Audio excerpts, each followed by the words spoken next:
वो उत्तर प्रदेश के किनारे किनारे निकल रहे हैं। उन्होंने हमेशा भारत को खंडित करने वालों को साथ देने का काम किया। उन्हें हिम्मत ही नहीं थी उत्तर प्रदेश से निकलने। कांग्रेस पार्टी ने हमेशा अलगाववादी तत्वों के साथ खड़े होकर के काम किया है। केवल सांकेतिक यात्रा है। यात्रा का कोई मतलब नहीं, कोई मकसद नहीं और कोई उद्देश्य नहीं। भारत जोड़ो की बात करते हैं, अपने गठबंधन को, अपने सहयोगी दलों को भी इकट्ठा करने रखने का काम कांग्रेस पार्टी नहीं करती। इस लोकतंत्र की बात करते हैं, कोई भूला नहीं है 26 जून 1975 को। भारत जोड़ो यात्रा नहीं है, यह परिवार जोड़ो यात्रा है। बड़े घर में राज परिवार में पैदा हुए हैं तो राजपाट चलता रहेगा। राहुल गांधी का बयान पूरी तरह से सेना के मनोबल को गिराने वाला है।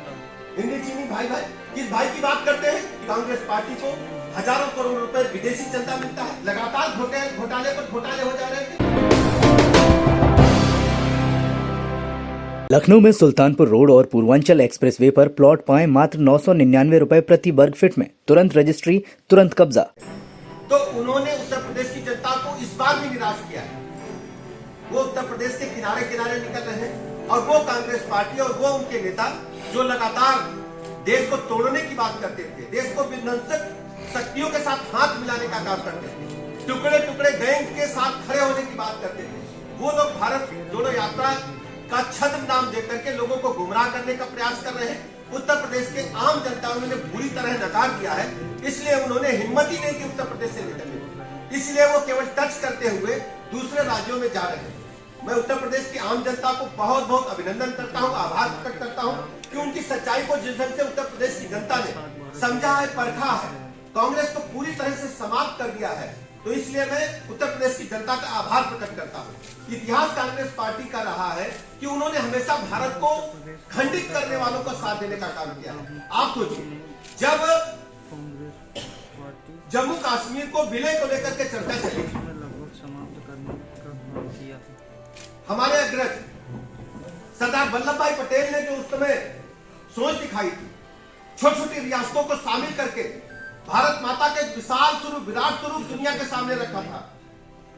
पंडित श्यामा प्रसाद मुखर्जी जी ने जो तय किया था कि इस देश के अंदर दो विधान दो निशान नहीं चलेंगे, उस परिकल्पना को मजबूत करने का काम भारतीय जनता पार्टी ने आदरणीय प्रधानमंत्री नरेंद्र मोदी जी के नेतृत्व में और आदरणीय गृह मंत्री अमित शाह जी के नेतृत्व में पूरा किया है। और कांग्रेस पार्टी ने हमेशा अलगाववादी तत्वों के साथ खड़े होकर के काम किया है और भारत को विखंडनकारी शक्तियों को समर्थन देने का काम किया है।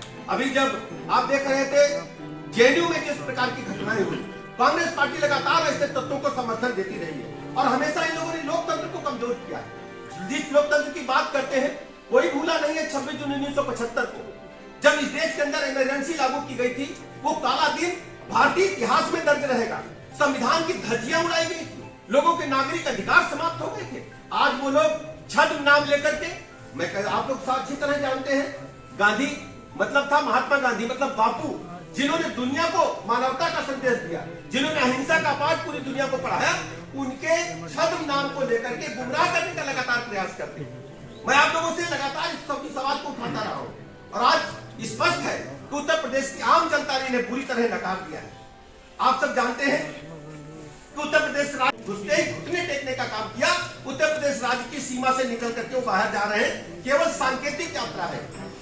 बाकी जगह यात्रा इन्होंने निकाली, केरल में गए, लेकिन उत्तर प्रदेश में केवल सांकेतिक यात्रा निकाल रहे हैं। इस यात्रा का कोई मतलब नहीं, कोई मकसद नहीं और कोई उद्देश्य नहीं है। आप जानते हैं कि जिस उत्तर प्रदेश राज्य को छोड़ करके गए थे, अमेठी के लोग आज भी दुखी है। वो जानते हैं कि अमेठी के लोगों ने कई बार इन्हें संसद भेजा।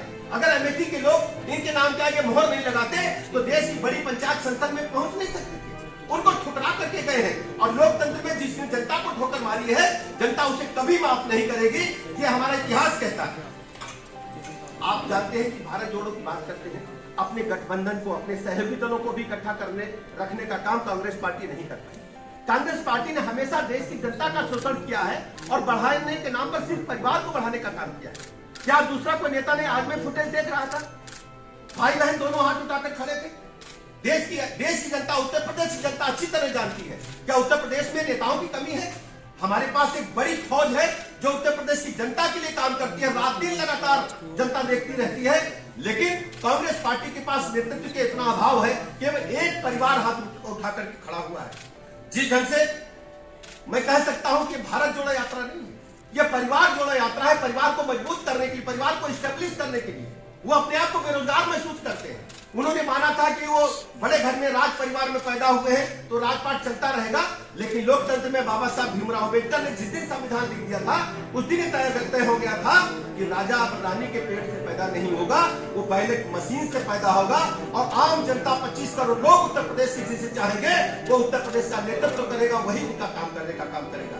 हम सब जानते हैं कि कांग्रेस पार्टी ने जिस ढंग से आपातकाल लगाया था, आज तक राहुल गांधी और उनकी टीम के लोग आपातकाल की भर्त्सना नहीं कर पाए।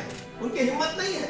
वो जब जब उनके हाथ में सत्ता रहेगी, देश के नागरिक अधिकार, प्रदेश के नागरिक अधिकार हमेशा तोड़े जाएंगे। क्या वो माफी मांगना चाहेंगे? वो बताएं अपने भारत जोड़ो यात्रा के दौरान कि हमारे पूर्वजों ने, हमारे नीति नियंताओं ने, कांग्रेस पार्टी के जो नीति नियंता थे, जो सरकार चलाते थे, उन्होंने इमरजेंसी लगा करके गलती की थी। हम सब जानते हैं आदरणीय प्रधानमंत्री नरेंद्र मोदी जी के नेतृत्व में जो गरीब कल्याण योजनाएं, जो लोक कल्याण योजनाएं जन जन तक पहुंची है और लोगों का भरोसा भारतीय जनता पार्टी पर बढ़ा है। जितने भी 14 के बाद चुनाव है, हमारा वोट प्रतिशत बढ़ा है। दिन प्रतिदिन हमारे साथ लोगों का जुड़ाव बढ़ा है। सरेंडर करके भारत के भूभाग को देने का काम किया गया। अब भारतीय जनता पार्टी की सरकार में, आदरणीय प्रधानमंत्री नरेंद्र मोदी जी की सरकार में हम आंख में आंखें डाल करके बात करेंगे। जो हमारी विरोधी ताकतें हैं, जो हमारे दुश्मन तत्व हैं, उनसे भारत की सेना पूरी ताकत के साथ लड़ रही है। राहुल गांधी का बयान पूरी तरह से सेना के मनोबल को गिराने वाला है। जो कांग्रेस पार्टी अपनी मंशा साफ कर रही है कि हर स्थिति में हम भारत को कमजोर करने का काम करेंगे, भारत की सेना का मनोबल गिराने का काम करेंगे। और उन्होंने ये भी कहा कि नारा दिया गया था 62 में, हिंदी चीनी भाई भाई। किस भाई की बात करते हैं? जो हमारे सैनिकों की तरफ, भारत की सीमा की तरफ तिरछी नजर डालेगा, भारत की सेना उसका मुंहतोड़ जवाब देगी। ये भाई भाई कह करके केवल हिंदुस्तानी सेना का और हिंदुस्तान के लोगों का मनोबल गिराने का काम राहुल गांधी और उनके नेता कर रहे हैं। बहुत ही दुखद है, इसकी हम भर्त्सना कर रहे हैं। ये भारत के लोगों का मनोबल गिराने की घटना है। आप सब जानते हैं कि कांग्रेस पार्टी को हजारों करोड़ रुपए विदेशी चंदा मिलता है।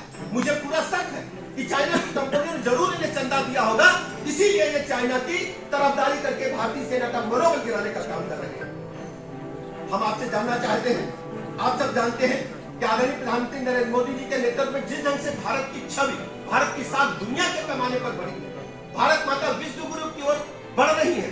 G20 जैसे सम्मेलन भारत में सपना होते थे, आज उत्तर प्रदेश में तीन बड़े बड़े कार्यक्रम G20 के उत्तर प्रदेश में होने जा रहे हैं। मैं आभार प्रकट करता हूं अपने नेता आदरणीय प्रधानमंत्री नरेंद्र मोदी जी का, जिनकी वजह से दुनिया के पैमाने पर भारत की साख बढ़ी है। और साख बढ़ी ही नहीं है, हर स्थिति में आप देख रहे हैं कि भारत वो भारत नहीं रहा जो कांग्रेस पार्टी ने शोषण करके कंगाल बना के छोड़ दिया था। भ्रष्टाचारी एक देश की छवि बनकर के रह गई थी। लगातार घोटाले पर घोटाले हो जा रहे थे। आज हमको लगभग केंद्र की सरकार को लगभग 8 वर्ष से अधिक हो गया है और उत्तर प्रदेश सरकार को हमें लगभग 5 वर्ष 7 महीना होने जा रहा है। एक भी हमारी सरकार पर भ्रष्टाचार का दाग नहीं है। शुचिता के साथ आम जनता को साथ लेकर के, कार्यकर्ताओं को शुचिता का पाठ पढ़ा करके, बूथ के कार्यकर्ताओं को साथ लेकर के उत्तर प्रदेश और हिंदुस्तान की जनता के साथ खड़े हैं। सब्सक्राइब कीजिए आपका अपना चैनल NDTV भारत।